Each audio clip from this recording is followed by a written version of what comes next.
مجرمین کے ذکر کے بعد متقین کا ذکر فرمایا کہ ان المتقین فی جنات و نہر، اور متقین تقوی والے لوگ، پرہیزگار لوگ جن کے دلوں میں اللہ کی خشیت ہے، کیونکہ تقوی دل میں ہوتا ہے اور اللہ کا خوف دل میں ہوتا ہے۔ اللہ تعالیٰ کا خوف اور اس کا مظہر ظاہری حرکات نہیں ہوتی کہ بندہ گردن جھکا کے بیٹھا رہے مراقبے میں کہ اللہ کا خوف ہے، ہرگز نہیں۔ اصل تقوی کا محل انسان کا دل ہے، جس کے دل میں اللہ کا خوف ہوگا، خشیت ہوگی اور تقوی ہوگا۔ فی جنات، وہ باغات میں ہوں گے، ونہر، اور نہروں میں ہوں گے۔ ایسے ٹھکانے ان کے ہوں گے، بڑے بہترین خوبصورت باغ، پھلوں سے بھرپور، اور نہریں ہوں گی، 4 طرح کی نہریں جنت میں بہیں گی، شہد کی، شراب کی جو نشے کے بغیر ہوگی، پانی اور دودھ کی، یہ 4 طرح کی نہریں ہوں گی۔ یہ نہر اگرچہ واحد ہے، اس کی جمع انہار آتی ہے، مگر واحد سے بعض اوقات جمع کا معنی لیا جا سکتا ہے۔ اور دوسرا مقام اس کی وضاحت بھی کرتا ہے کہ جنت میں 4 طرح کی نہریں۔ تو متقین جنات باغات میں ہوں گے اور نہروں میں ہوں گے، اور فی مقعد صدق عند ملیک مقتدر، اور صدق کی مجلس میں ہوں گے۔ مقعد بیٹھنے کی جگہ، اس کی جمع مقاعد، جیسے مجلس اس کی جمع مجالس، اور صدق کی مجلسوں میں ہوں گے۔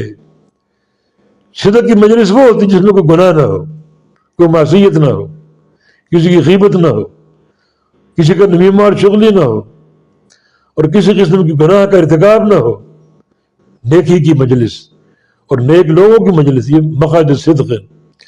وہ صدق کی مجلس میں ہوں گے، اور کہاں ہوں گے؟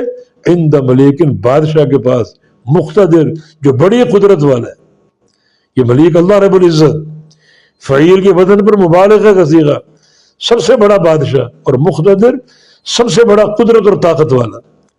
تو یہ صدق کی مجلس میں ہوں گے، جس میں نہ کوئی گناہ، نہ کوئی شور، نہ کوئی معصیت، نہ کوئی غیبت، اور پھر یہ صدق کی مجلس ہے، اور ہوں گے کہاں؟ عند ملیک، ملیک کے پاس۔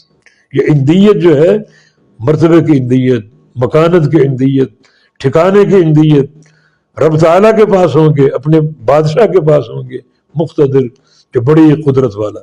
تو جنت بھی ہوگی، جنت کی نہریں ہوں گی، جنت کی نعمتیں ہوں گی، رب تعالیٰ کا پڑوس ہوگا، جیسے کہ فرعون کی بیوی نے دعا کی تھی، رب ابن لی عندک بیتا فی الجنہ، یا اللہ میرے لیے بنا گھر جنت میں اپنے پاس، یعنی جنت طلب کی اور اللہ تعالیٰ کا پڑوس طلب کیا۔